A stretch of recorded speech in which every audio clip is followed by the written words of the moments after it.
आइए सबसे पहला क्वेश्चन पहले करते हैं। लेकिन इसके पहले मैं आपको बता दूं कि यहाँ पे दो प्रकार की सर्वसमीकाओं का ही केवल इस्तेमाल होगा।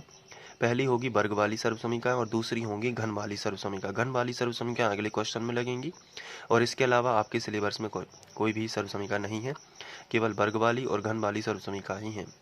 तो इसे पहचानना बड़ा ही आसान होता है। तो आइए पहला क्वेश्चन करते हैं।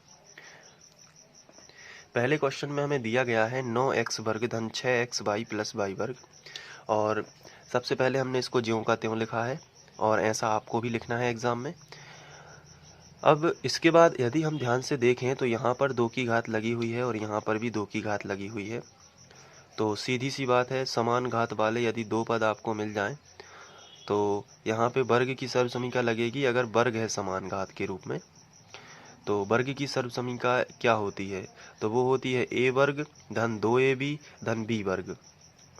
अगर आपको मैं सर्वसमीका दिखाऊं प्लस वाली, क्योंकि इसमें सभी जगह प्लस लगा है, तो प्लस वाली सर्वसमीका यहाँ पे आप देख सकते हैं। मैं पूरी दिखा देता हूँ। इसमें वर्ग वाली सर्वसमीका ये 3 ही होती हैं और तीनों से रिलेटेड ही सवाल दिए गए हैं। लेकिन इसमें जो पहला सवाल दिया गया है वो है प्लस के लिए।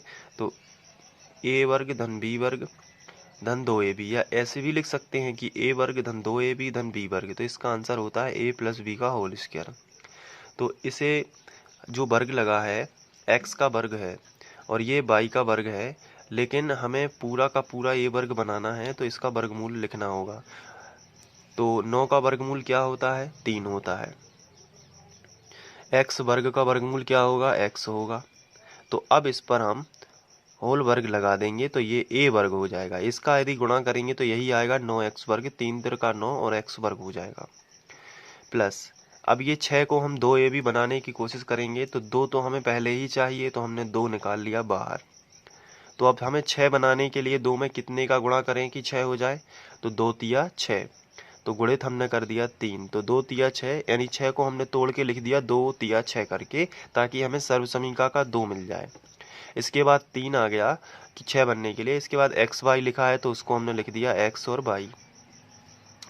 प्लस y वर्ग है तो y वर्ग ज्यों का त्यों, क्योंकि ये b वर्ग लिखा है। तो a वर्ग धन b वर्ग, तो a का मान कितना है? 3x। तो यहाँ पे हम a की जगह पर लिखेंगे 3x, फिर प्लस लगता है प्लस, और b का मान कितना है? y अकेला, क्योंकि ये तो b वर्ग लिखा है तो b का मान क्या होगा? y। तो 3x प्लस y का वर्ग, यही गुणनखंड हो जाएगा। अब इसको हम 2 की घात लिखा है तो इसे 2 बार लिख सकते हैं, 3x प्लस y और 3x प्लस y। इस तरीके से ये सॉल्व हो जाएगा। इसके बाद दूसरा क्वेश्चन ले लेते हैं।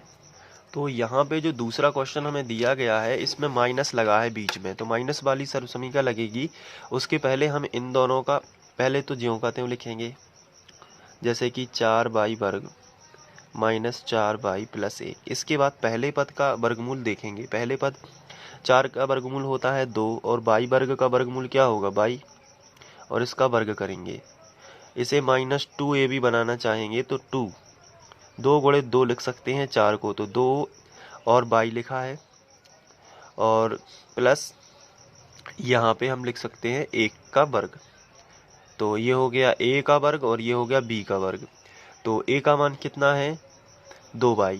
तो a और माइनस लगा है तो माइनस वाली सर्वसमीका सीधी सी बात है, और b का मान कितना है? 1, तो a माइनस b का होल स्क्वायर।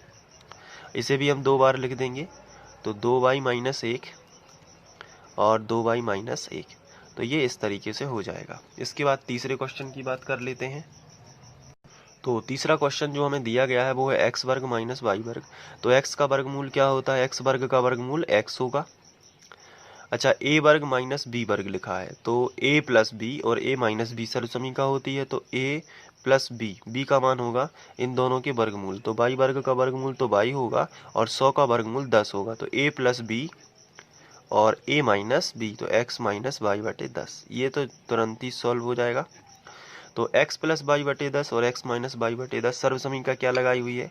सर्वसमीका लगी है a वर्ग माइनस b वर्ग बराबर a प्लस b और a माइनस b। तो इस तरीके से ये सॉल्व हो जाएगा।